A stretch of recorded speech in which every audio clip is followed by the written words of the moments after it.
And we are live. Hi, everybody. This is Loren Baker, founder of Search Engine Journal. And with me, I have Dr. Arsen Rabinovich, 404 error. Are you the real Arsen? Rabinovich. Say Rabinovich properly. Rabinovich? There you go. Say it like a Did Russian. I pronounce that? Rabinovich. Rabinovich. That's how I pronounced it the first time. Right. Hey, Arsen, how's it going? It's going great. Thanks for having me. So Arsen is the CEO, founder of TopHatRank. So we're happy to have you on here today, Dr. Arsen. Sorry, doctor of what? I'll tell you when we stop broadcasting. It's a very serious expertise that I'm in. It's too serious. Too serious. Too serious for live television. Right. It's a pleasure to have you here today, Arsen. We're going to be talking about site migrations, which is something like, I think one of the first times I met you in real life outside of Twitter and texting and Facebook, you did Oliver from Hamburg says hi. Hi, Oliver. Hi, Oliver. You did it. Where are you seeing this? Oh, click on the comment. I see it now. Thing within StreamYard. Right. So just to let everyone know, this is going to be really confusing for audio listeners when we drop this podcast on our feed in like a week or two. Just to let you know, if you're viewing live, you can leave comments on Facebook or on YouTube, and Arsen and I will see them and we'll talk about them unless they're silly. Then we'll talk about them more. But yeah, where were we? So the first time I met you in real life, Arsen, you were doing a presentation at Napa Summit about site migrations. And I really thought that was interesting because it's kind of a thing that the most issues that I see, especially working with sites that have been around for a long time, is that they've been migrated in the past. No one knows about it. There's not necessarily a breadcrumb trail, no pun intended, showing like what's happened, why it went from HTML to .asp to Shopify or to WordPress or to whatever it's in. What happened to old subdomains, et cetera, et cetera. Like typically I just find out that there was a migration when I look in Ahrefs and look at their broken inbound links report. Whoa. Right. You know, so tell me a little bit about migrations, why people well, first tell me a little bit about yourself and our viewers about yourself and about TopHatRank. Awesome. Yeah. So TopHatRank, I started TopHatRank back in 2009. Well, 2009 I started the consultancy. 2010 is when TopHatRank formed. We're now a little bit over 10 years. We are an award-winning SEO agency. We are very boutique. We had offices here in LA, but about a year before COVID, we went fully remote. So now we're a fully distributed team all over the US. Very happy that we did that. Everybody on my team is happy that we went completely remote. And we work with brands of all sizes. We're not a niche down agency, and we work with everyone from like mom and pops to recipe publishers and bloggers. We do a lot of work with them, and we also work with really big brands. We have a fairly decent enterprise book of business, and we are a full service SEO agency. We also have two sister agencies that we launched, Top Hat Content and Top Hat Social. And yeah, we've been doing this SEO thing for some time now. Before we get into migrations, I want to talk a little bit about running a boutique agency because I have a boutique agency as well, and we're virtual, digital first, virtual first, whatever, however you want to call it. We're virtual, so we don't have an office. We all work from home. Right. Things easier. And damn it, I've been pinged every day in my email and my LinkedIn by these people that are apparently experts on scaling your agency. And they're like, I'm going to give you leads. I'm going to help you scale your agency. I don't want to scale my agency. Why don't you answer my emails, Loren? I've been sending them to you. Like, do you want to scale your agency or do you like having boutique? And what does that mean, scale your agency? Take on a bunch of work at once and overwhelm everybody? Like, right. So I mean, we've gone to a larger amount of employees, and I wasn't happy with that. But that was a while back, right? This was when I was in charge of the SEO department. I was the CEO. I was the HR department. I was like, one button, multiple seats, and it became really frustrating and complicated, and it was way too many personalities to kind of like manage. I just like it wasn't. I wasn't happy. I wasn't happy. We were making good money, but like it was just like maybe if at that point I had like the right team, the right leadership team in place, the right operations, the right operations in place, things would have gone differently. But kind of like I'm like, you know what, we were making even though we were billing more, at the end of the day, we were making the same money with a big team than with a smaller team. And I'm like, what's the point, right? I'm just going to keep it. Plus, just like I made certain decisions, lessons learned. I made certain decisions, and we did some stuff on the social side instead of sticking to like, we're good at SEO. This was like 2012, 2013.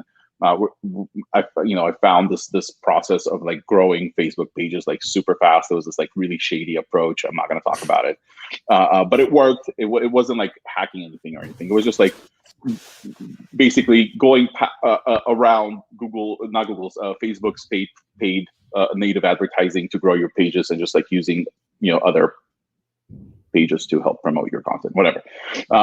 So we built this like giant thing around it, this whole system, and it was working. We were working with really big brands, and I was just throwing money into it. But then the algorithm, Facebook changed its algorithm, and like where we used to, this was 2013, right? I'm sure everybody remembers. We went from like being able to like literally grow a page from 0 to 100,000 likes that were like engaging. Remember TAT, talking about it score? Our TAT used to, the amount of people of talking about the reach of the post was so high that it didn't make sense to spend money on ads. Anyways, long story short, the algorithm came out and learned an important lesson about not romanticizing a platform. And too many eggs in one basket, and I just basically had to close down that entire department because we weren't able to produce what we were doing before the algorithm. So you're focusing more so just on the SEO component, and then have some side businesses now that are associated with the mother brand, that are a little bit more manageable. Gotcha. Absolutely, right. Gotcha. So let's get back and go ahead. Sorry, go ahead. So like the scaling component, like I don't want to scale. I would rather open up another agency that specializes in something else and keep that boutique and kind of just go do a lateral move instead of like just like growing the SEO team more and more and more.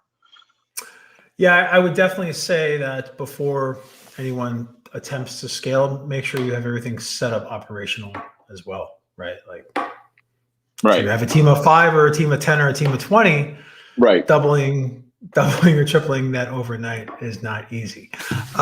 So let's get into migrations. Seen them, they come up all the time. A lot of people, even sometimes teams don't know about them. Maybe they happened in the past, but let's talk about an intentful migration. You're working on a project, you know it's going to migrate. Maybe they told you it's going to happen. Maybe the client told you it's going to happen next week. Maybe it's 3 months down the road. But what are the most important components of preparing for a site migration? Right. So there's all kinds of migrations. Everything from like protocol, right, to moving a host, to updating a theme, updating your design, moving from one CMS to another. And each one should be approached a little bit differently, right? It's important to, obviously like the 101s, right? Like the redirects, right? You want to make sure there's redirects. So if you're going to be changing around how your site is structured and URLs, you want to make sure the redirects are in place. But then there's also very important things that obviously need to be done. And it's important to split it between like things that are important to be done before the migration, and then things that can be done post-migration, right? And there's, from traveling around and speaking about migrations and listening to other our peers in the industry talk about migration, some people have this approach where it's like, it's not a stressful thing. A lot of things that you don't catch pre-migration can be done post-migration, which is true. You can still fix it post-migration. But if you're working with a big brand and a week of fixing post-launch of new site, where the rankings are fluctuating because Google is trying to figure out, hey, what happened? Where are these pages? There's new redirects, there's new things in place. I have to recalculate things, right?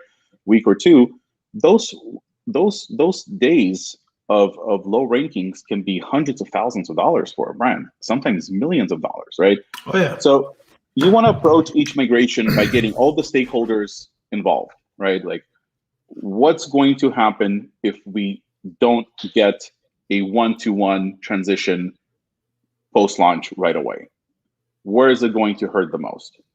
Understanding that, understanding the shifts in inventory, understanding which categories are now going to be gone, understanding are we changing the way things are laid out, is super important before you do anything else, right? Yeah. At the same time, these are opportunities for sites to improve, right? Because if you're already migrating, you might as well take a look at some of the issues that have been holding you back pre-migration and address them during the migration. Or issues that you've identified, that you've escalated, but have been held because of development priorities or anything like that that typically occurs when working with an enterprise client or a larger brand, whatever it may be. Right. So it's a great chance to get all those fixes in that you've wanted to get in for a long time. Because if the site is not clean pre-migration, a lot of that's going to carry over to the post-migration component too, right? Absolutely. And then you have things like, you might have a whole bunch of weird redirects that like end in a canonical that's pointing somewhere else, that you're looking at it only like in the last hop, right? When you're doing the migration, there was a redirect from page A to page B, and now we're changing the URL, so we're going to redirect it again. A lot of people don't know, and this is a test. This is a test that I do for any new hire from my technical SEO team. I ask them, there's a A to B redirect, and then there's a B to C redirect. That's a hop, right? I ask them, how would you fix that, right? How would you fix the A to B, B to C redirect? And the right answer is you redirect A to C and you redirect B to C. You don't need the A to B redirect anymore, right? So A to B, B to C is fixed by going A to C, B to C. So that simple trick, that's knowing that, already helps you with cutting down on those redirect chains, right? It's incredibly effective as well. Right. Or even saying, hey, a lot of these redirects are not needed anymore. Like, you're going to create some confusing, or these canonicals, these canonical signals are confusing. Like, let's get rid of them, right? They're not needed anymore. You're moving to a whole different infrastructure. Got you.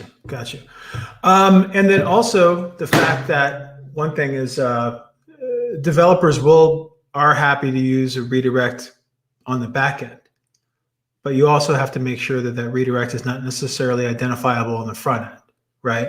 Meaning that you don't want to have links in your navigation, links in your legacy blog content, links throughout. You don't want Google to be able to discover a redirect on your site. They may discover it on other sites that point to your old content and then redirect accordingly, which is fine. But you never want Google to discover a redirect on the site itself, right? Because it's going to slow down everything. It's going to really affect your crawl. Yeah. Right. Cool. Now, say you have the chance to plan out a migration, whether it's an infrastructure, a CMS migration. Say you're going from like Shopify to BigCommerce, or like you're taking a Shopify blog and their silly URL structure, and you're migrating that over to a WordPress, maybe on a subdomain or something like that. What are some things that it is a silly URL structure, right? It's like /blogs/name of the blog. Right. Like, but no one's ever said, hey, maybe this site only wants to have one blog. They don't need an extra subfolder. It doesn't even exist. Do we care? That's the question, right? So this is something that comes up a lot. This is something that comes up, especially in what I do, right? We do a lot of Shopify migrations. We migrate to Shopify, right? We go Magento to Shopify. We just took one of our biggest e-commerce clients from Magento to Shopify. He got frustrated with Magento. He's like, that's it. I'm moving to Shopify, right? No. And we had to redo everything because like you're going from like a really like deep nested structure in URL where it's multiple folders and multiple directories, right? To Shopify's, here's your very clean and strict. It's very German, right? It's just like here are your collections and here are your products. You don't get to go right. You don't get to go left. Right. but I love it. A lot of SEOs are like, oh my God, that sucks. I love it. I love putting everything in their tight little spots because like I don't really care. I don't care what the URL looks like. I really don't, because I'm controlling all of that with breadcrumbs. I'm controlling those relationships between pages, that same organization that you're going to get in the URL by putting those slashes, those directories, right? /blog, /blogs, / Loren is an awesome guy. Here's all the content about Loren being awesome, right? Like, I don't care what the URL is. I'm doing everything with breadcrumbs. And because things are nested in the root, it future-proofs your site. I'm giving away the secret sauce, right? Because it's much easier to move around the breadcrumbs to reorganize how things are organized, right? Which content topics are in which categories, when you don't have to do redirects, because everything is in the root. It doesn't matter where it lives in the URL if you're controlling it with the breadcrumb, right? So if I have a post that lives / Loren is awesome because he has this webinar, right? But I wanted to live inside of a Loren is awesome category, right? I'm not gonna have Loren.com / Loren is awesome / Loren is awesome because he has this webinar, right? I'm just gonna have everything in the root, and I'm gonna control the rest, the nesting, those relationships, I'm gonna control with breadcrumbs, right? Because it's much easier to reorganize, to shuffle the breadcrumbs than to redirect pages on a website. You can do that behind the scenes. You don't have to. Right. Do that with liquid, right? Doesn't change your landing pages for your pins, right? Because you change the URL, you're losing those social share counts. You change that URL, you have to, if you're running ads, you have to update all of your landing pages. It's just like it's work, right? Why would I do that? If I can show Google the relationships between pages without creating URL level nesting and just do it with breadcrumbs, put everything in its tight little boxes, just like with Shopify. Here are all the collections. Here are all the collections. Here are all the products. Now, on that product page, I'm going to have a breadcrumb that tells Google that this product is nested within this collection, right? Same thing with the blog. It just takes a very smart developer to be able to execute that kind of a structure with breadcrumbs, because that doesn't happen out of the box. Right. Right. Cool. I love it. I love it. So besides the ability to restructure and classify a Shopify site, be it breadcrumbs, besides my love-hate relationship I have with Shopify-powered blogs, besides planning for a migration and the 301 redirects and everything else, what are some other surprises that can come up after the migration, after you've changed to a new domain, URL structure, a new brand, or you've changed your CMS or something along those lines? What are some surprises that you see popping up? Sitemaps or 404s, yada, yada, yada. What do you typically see when you look for? The first thing we see is the old site nested in / old, the entire site. Like, Thank you. Right? Thank you, staging environment. We saved it for you. Hey guys, do you have access to the old site? Yeah, of course. It's in / old. Cool. Let's take a look. And the whole thing is indexed. The whole thing has been crawled. It's indexed. Yeah. Or okay, this is my favorite with all of the conversion rate optimization companies out there. URL -1, URL -2, URL or URL -3, one, right? URL, and it's like what? Like what's the point of doing this? Oh, we were split testing the usability and design of the page. Thank you for telling me ahead of time. We've just fed Google multiple pages of duplicate content. We've lost our rankings, et cetera, et cetera. Oh, right. You did it on the old URL too. Okay, so you have that. Okay, so move forward. Go ahead. /old. So we've seen that. I mean, we've seen all kinds of stuff. I've personally seen personal files on the FTP. They're just like, you can just like crawl through the site and find them, and just like all kinds of stuff. But yeah, a lot of things get left behind. You see a lot of a lot of themes back in the day use short codes, right, to create elements. Happening a lot. Right. And then you're like, developer you crawl through a shortcuts. site. Right. You crawl through a site, or they go live when they come back post migration, right? Post factum, they come back and like, we migrated and everything went to poop. Loren told me I couldn't use bad words. Everything went to poop. Arsen help us, right? You do a crawl through the site, and then you're like, well, yeah, I mean, your H1 is this weird like sequence of like bracket, little squiggly bracket, heading equals straight line design question mark, right? And it's just like, it's not resolving, right? Nothing's happening with it because it's a new theme. There's no hooks for it. There's it's WordPress. WordPress just like, whatever, I'm going to throw this into the rendered page, right? All kinds of things go wrong. So yeah, I mean, we see double canonicals on a page, two plugins, right? Two canonicals, then, one's pointing to the right. What's no index, no follow, because the staging environment was no index. That's my favorite. We pushed it live. Push from production, right? Push from staging directly from production. No index, no follow. Right. I've made a quick $50 here and there. It's the first thing I check. Right. That's the first thing. Yeah, I mean, there's a lot, and we have our internal checklists. We don't publish them, but there's really awesome resource. Aleda has, if you Google her name, Aleda Solis, and she has an amazing migration checklist. Bastion Grimm has a lot of resources on migrations for enterprise. Both brilliant SEOs. I look up to both of them. But yeah, lots of resources there to help you stay organized. I mean, migrations are tough. They're stressful. I had a client tell me that he was more stressed during his migration than planning his and her daughter's wedding, right? It's a lot of work. It's stressful, especially if the site is making you money. Changing something is it's scary. Well, you also have to communicate as well, right? Right. That doesn't always happen either. Right. There's surprises that happen all along the way because maybe this team didn't communicate with that team or something like that. Like getting everyone on the same page is really important because you also have things like social icons, images that don't change, PDFs that are hidden somewhere, maybe privacy policy or terms of services that's hard coded, right? All of that stuff typically comes up. So again, crawl beforehand, crawl afterwards, and be very diligent about that, right?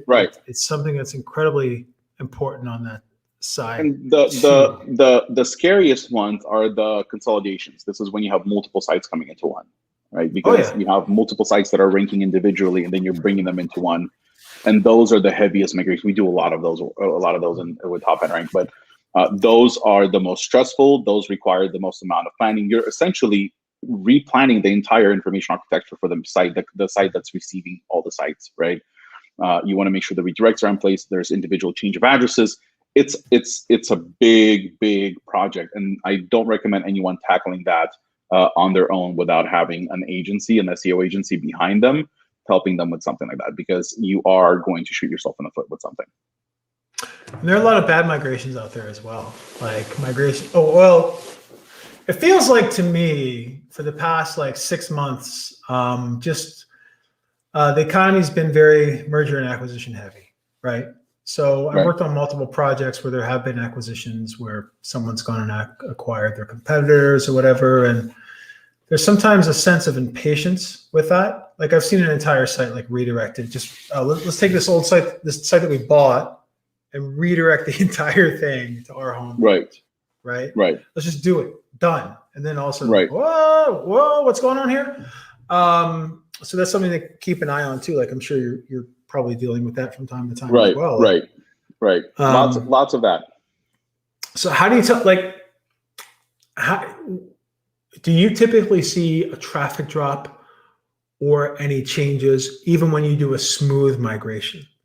Like you know the charts, like you see the chart on search metrics where you have the blue line and then the green line or whatever, and there's usually that little V or that little X or whatever. Right. Do you see much of a difference from a ranking perspective on a clean migration versus a dirty migration? Absolutely. Absolutely. Yeah. Again, depends on what kind of a migration, right? So certain migrations get picked up really fast by Google, right?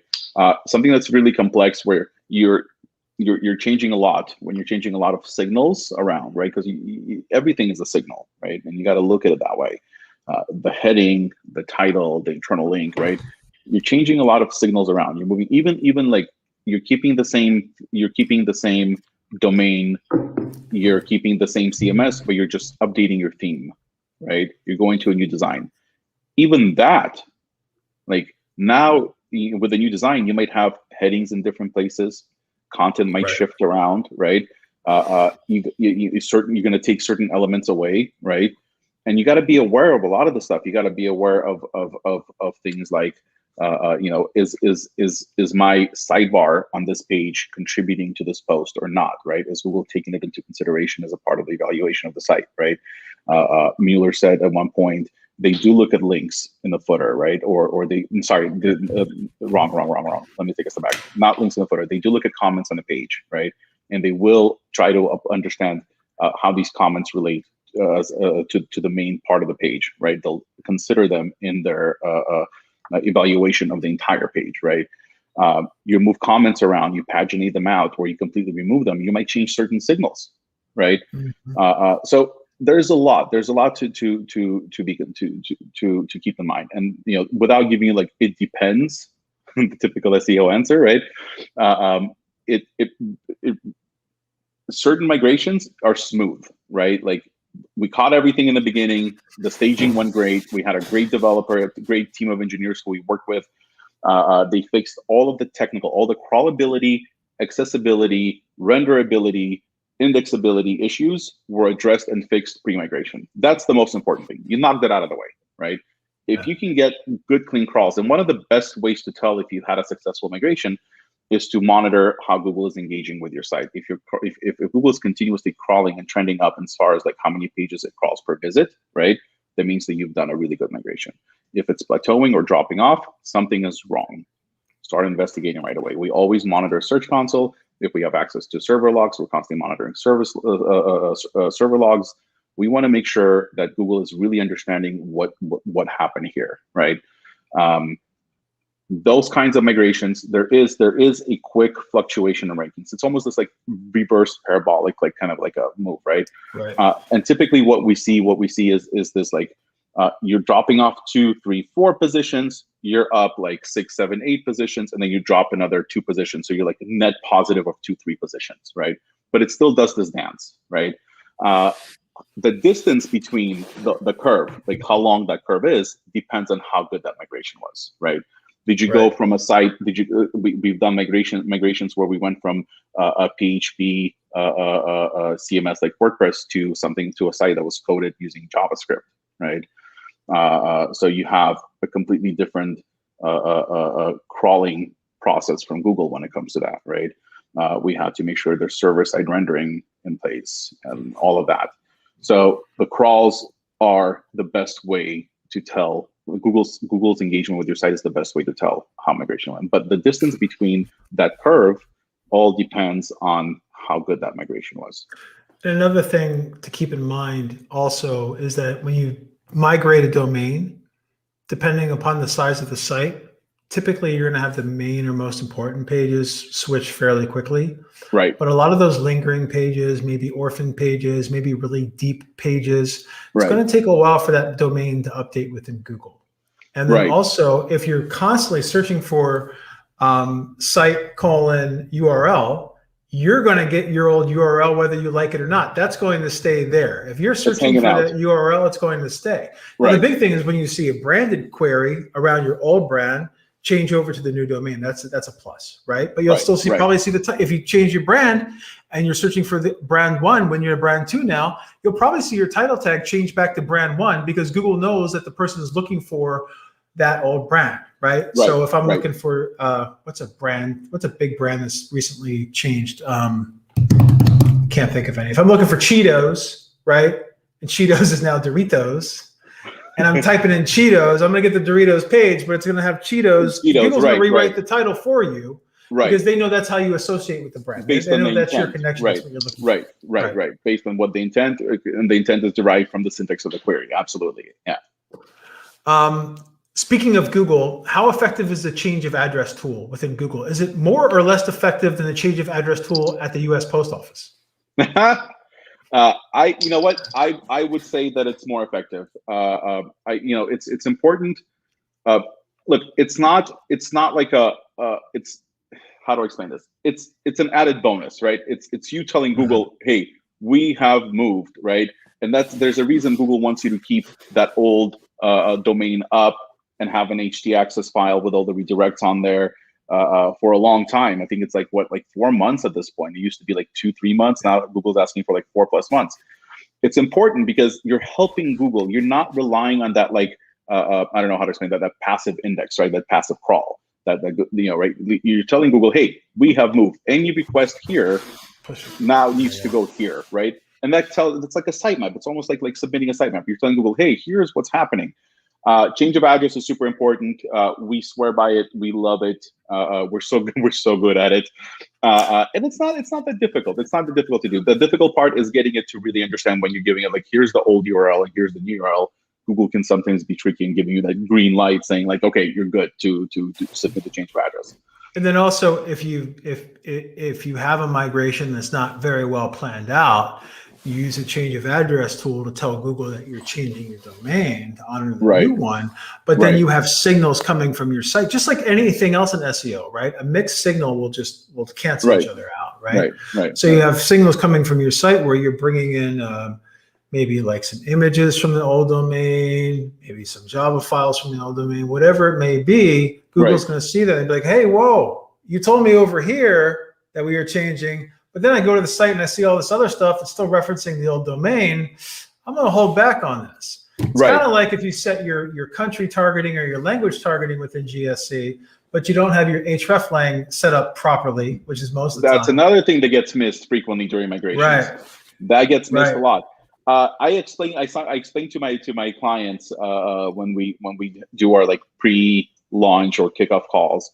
I explain to them this: look, the confusing signals are very confusing for Google. Think of Google as like a very smart, a brilliant toddler with ADD, right? It's running around, it's collecting information. The brain is like a sponge, right? It's hungry for knowledge. It sees a new page, it comes and it collects everything, right? But when it's presented with a problem, it gives up and runs away, right? If you give Google confusing signals, Google's going to be like, well, this kind of doesn't make sense. I'm just going to move on, right? And you definitely don't want Google to make those decisions for you, right? At any point. Yes. You don't want Google to, and that's why I say, write out your metas. Don't leave it up to Google. Right? You don't want Google to decide which page on your site. You have 2 pages that cover the same topic very similarly. You don't want Google to decide which page is the one that's the most important page for that query. Point to it, right? Like tell Google this is it. You have canonical pointing to a page, and then you have an overwhelming amount of internal links pointing to the same page that's being canonicalized somewhere else, right? That's a confusing signal for Google, right?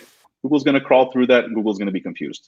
Well, they'll also ignore the rest of your canonicals. And that's especially for publishers, this is a big deal, right? E-commerce too. Once Google, you rely on those canonicals, and if Google stops respecting your canonicals, you're effed. Pooped. Make sure you're pooped. You're pooped. No bad words on this show. Holding back. Only potty words.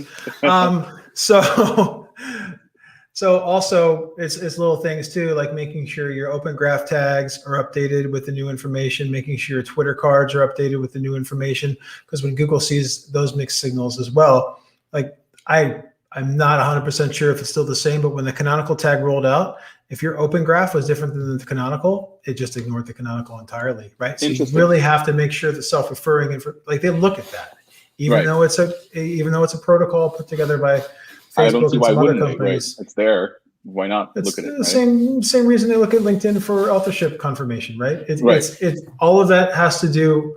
It's all integrated. Arsen, I have a couple minutes left. It's been really good talking to you today about migrations and everything else. I could do this all day. I think we should probably do a part 2. I would love to. We didn't get a chance to talk about category pages and all the interesting stuff. Yeah, yes, interesting, super interesting.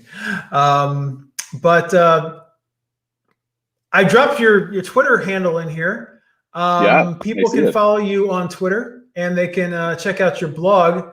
What else are you into besides SEO? I hear you're quite the cyclist. Well, yeah, but before we do that, can I do like a promo of our webinar that we do for food bloggers? It's completely free. We do it once a month. If you go to our blog, you'll see that. If you are a recipe blogger or any blogger, this is very useful. We do an SEO for Publishers webinar. It's completely free. We don't pitch or sell you anything. We don't make money from it. It's 3 experts that essentially help you understand everything around blogging on WordPress.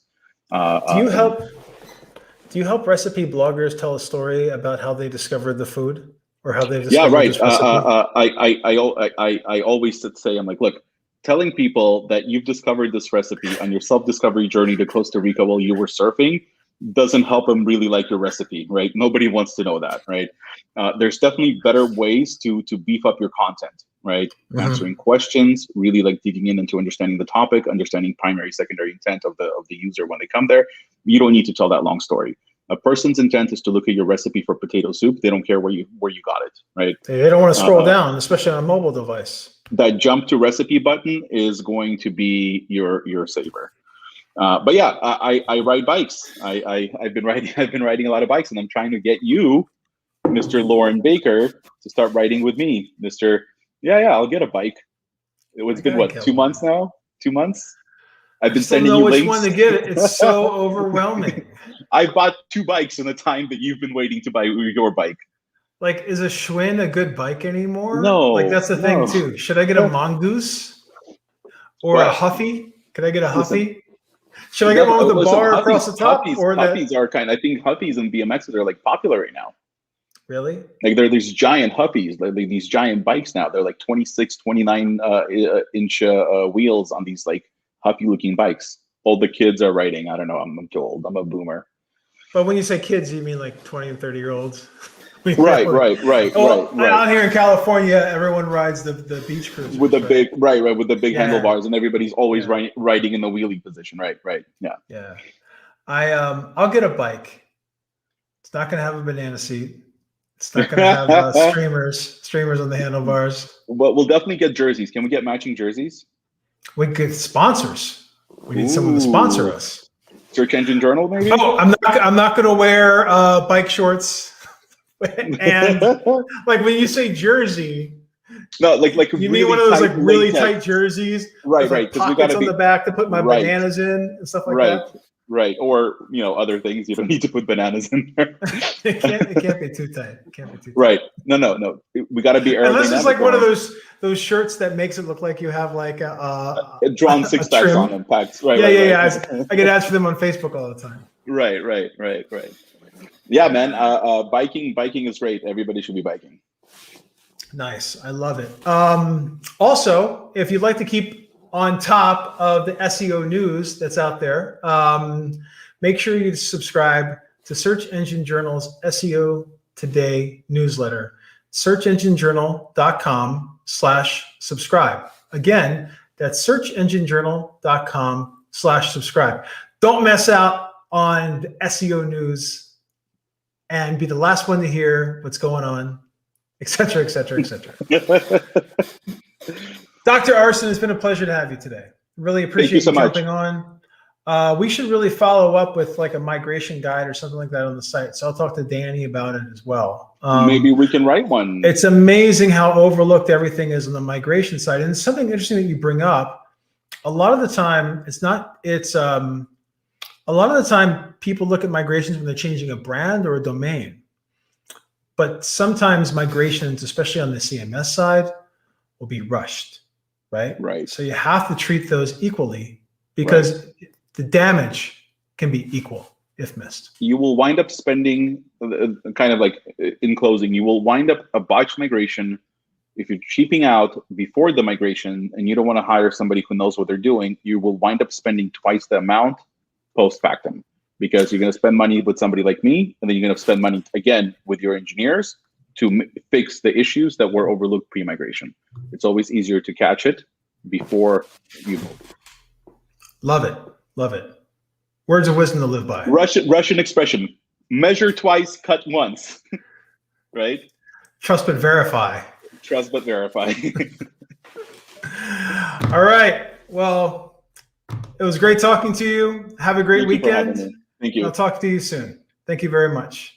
Bye. Thank you for joining us this week on the Search Engine Journal Show. If you liked this episode, subscribe to our channel for so much more and click the notification bell so you don't miss a thing.